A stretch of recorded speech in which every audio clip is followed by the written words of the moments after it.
படிக்கிற வயசுல பள்ளிக்கூடம் ரொம்ப பிடிக்கல. இப்ப என்னடான்னா வேலைக்கு போக பிடிக்கல. எப்பத்தான் திறந்து போறோம்? ஆ? அப்புறம் கல்யாணத்துக்கு அப்புறம் பொண்டாட்டி திருத்துறதுக்கு ஒண்ணுமே இல்லாம போயிருமே. அடடா, அவசரப்பட்டு முழிச்சிட்டேடா. மணி 7 தானே ஆகுது. இவ்வளவு சீக்கிரமா எந்திரிச்சிட்டமடா. என்ன பண்றது?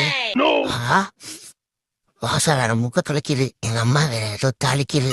பேசாம சாப்பிட்டு படுக்கிறோமா? அஜிஷோ, எங்க அப்பா வேற இருக்காரு. எந்திரிச்சா பல்லு விளக்க சொல்லுவான் ஐயா அந்த நம்ம வாழ்க்கைலாம் வாழை இலையில ஊத்துனா ரசம் மாதிரி எங்கிட்டு போகுதுன்னே தெரியல. எந்த பக்கம் கட்டினாலும் ஏதோ ஒரு சில புடுங்கிட்டு போயிருது. இதுக்கு ஒரு முடிவே கிடையாதா கடவுளே? பேராண்டி பசங்களா, வண்டியில மெதுவா போங்கடா. உங்களை நம்பிதாண்ட உங்க குடும்பமே வாழ்ந்துகிட்டு இருக்குது. வேகத்தை குறைப்போம், விபத்தை தடுப்போம். ஓ நோ குளிரு. நடுவுல இந்த குசுக்கடி வேற. இந்த குசுத்தி வாங்கிட்டு வாடான்னு இந்த குள்ள நான் வேற அனுப்பினேன்னா எங்க பிடாக்கு பார்த்து நிக்கிறான் தெரியலையே. கொசுக்கு வயிறு முட்டை எவ்வளவு ரத்தத்தை போட்டுன்னு தெரிஞ்சா முன்னாடி ஒரு டம்ளர்ல எடுத்து வச்சிடலாம். மூதேவி நைட்டு ஃபுல்லா கடி.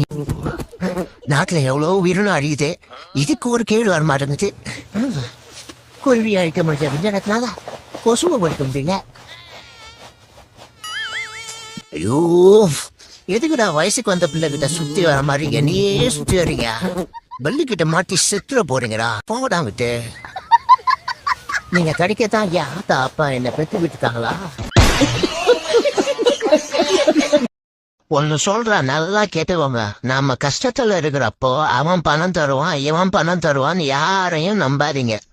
வாழ்க்கையில நாம கடைசி வரைக்கும் சந்தோஷமா வாழணும்னா நமக்கான பணத்தை நாம தான் சம்பாரிச்சோம். இப்போலாம் என் லைஃப் எப்படி இருக்குன்னு தெரியுமா?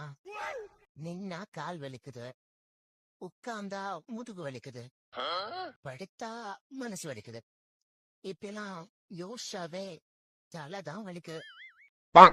காலேஜ் படிக்கும் போதே ஒரு பொண்ணு என்னைய சுத்தி சுத்தி வந்துச்சு. அப்பவே கல்யாணம் பண்ணிருக்கலாம். ஒரு பரதேசி சிங்கு தான் கேட்டுன்னு சொல்லி அதையே கெடுத்துட்டான். இப்ப சாப்பியான்னு கேட்க கூட ஆள் இல்ல.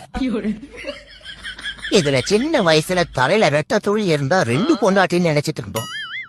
வளர்ந்ததுக்கு அப்புறம் தான் தெரிஞ்சது ஒரு பொண்டாட்டிக்கு இந்த வழியிலன்னு.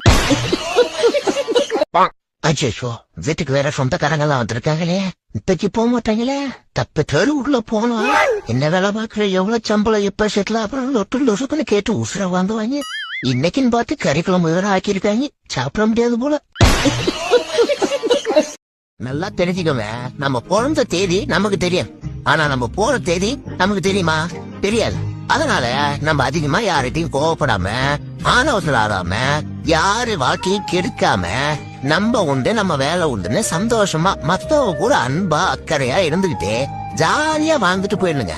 ஏன்னா இந்த வாழ்க்கைலாம் நிரந்தரமே இல்லாத வாழ்க்கை. நம்ம வர்ற தேதியும் தெரியாது, போற தேதியும் தெரியாது. ஓகேவா?